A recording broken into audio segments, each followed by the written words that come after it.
He signed the divorce papers in pure anger without reading a single line, without hearing a single explanation, without giving his pregnant wife even 10 seconds to speak. The slam of his signature echoed louder than the thunder outside, and his final words, "Get out of my life for good," scarred her deeper than any wound. She walked away carrying their unborn son, promising herself never to return. 10 years later, destiny dragged him back, not to her doorstep, not to an apology, but to a hospital room where a fragile boy lay fighting for his life. A boy with his eyes, a boy carrying his last name, a boy he never knew existed. And when their eyes met again, the past didn't just return. It crashed into him with the weight of every mistake he'd ever made. He used to think anger made him powerful. That day 10 years ago he believed walking away first meant he won. Ethan Carter, the youngest multi-million-dollar CEO in Boston, had everything: reputation, ambition, and a temper that burned hotter than his success. When rumors of betrayal reached him fueled by envy, competition, and Lissy didn't pause to verify a single word. His wife, Lena, had been waiting with dinner on the table and tears in her eyes. She had rehearsed a gentle reveal of her pregnancy. She imagined he would lift her off her feet, laugh, cry, maybe kiss her belly in disbelief. Instead, she watched her fantasy burn the moment he stormed into the house, throwing files, demanding answers she didn't understand. "Tell me the truth," he shouted. "Ethan, I don't know what you're talking about. You disappointed me. I don't need you. I don't need this marriage." Her heart cracked, but what came next shattered it entirely. He grabbed the divorce papers his lawyers had prepared weeks earlier, papers she had never even known existed, slammed them onto the counter, and signed them with a rage-fueled stroke. "You're done. Leave, Ethan, I'm pregnant." But he didn't hear it. Or maybe he refused to. She walked out that night with her suitcase, her unborn son, and the last pieces of her heart. Years passed. Ethan climbed higher, richer, colder, but the silence in his penthouse never stopped echoing. He convinced himself he didn't miss her, he missed the version of himself he used to be. Meanwhile, Lena rebuilt their lives, piece by piece. She worked 2 jobs, moved into a small rental home, and raised Noah with all the love Ethan once denied them. Noah grew up hearing stories not of his father's cruelty, but of his brilliance, his ambition, his smile before the anger consumed him. Lena protected his image for Noah's sake, even when it hurt. But complicated fate wasn't finished with them. One evening, Noah collapsed at school.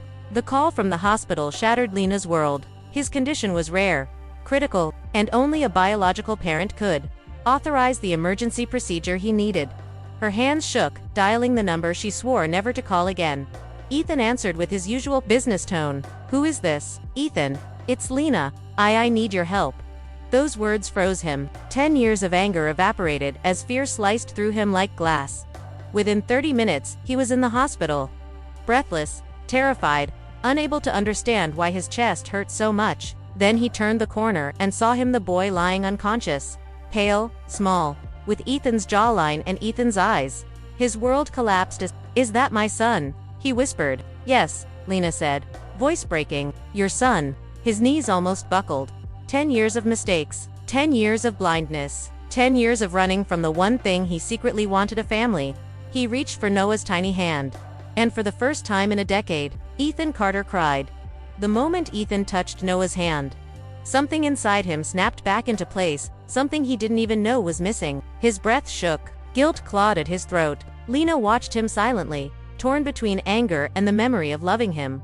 "Why didn't you tell me?" Ethan's voice cracked. "I tried," she whispered. "You didn't listen." He felt that like a blade. Doctors explained the situation. Noah needed an urgent, higher-risk procedure. Ethan listened with a trembling jaw, feeling more helpless than he had in his entire life. "I'll sign whatever's needed," he said. "I'm not leaving him." Lena hesitated. "You left us once." "Not again," he vowed. "Never again." As Noah underwent the surgery, they waited in the hallway side by side, yet worlds apart. Ethan looked at Lena, seeing the years in her tired eyes, the strength in her posture, the heartbreak she still carried. "Lena, I'm sorry," he whispered. She closed her eyes. "Some wounds don't heal with words." He swallowed hard. "Let me fix this. Just give me one chance to be his father."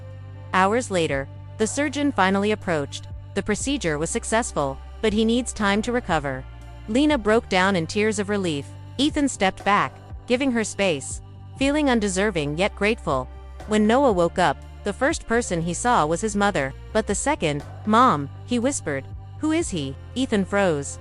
Lena took Noah's hand gently. "This is someone very special," she said softly. "This is your dad." Noah blinked up at Ethan. "You came for me." Ethan's voice broke. "I'll always come for you." From that day, Ethan became a permanent presence: school visits, hospital nights, story time, quiet lunches. Noah responded to him with a cautious smile that slowly grew into trust. But it wasn't simple. Lena struggled to let down her guard. Ethan struggled to forgive himself. Their past hung between them like a ghost. Yet something new began forming: slow, hesitant, fragile hope. One night, after Noah fell asleep, Ethan and Lena stepped outside the hospital room.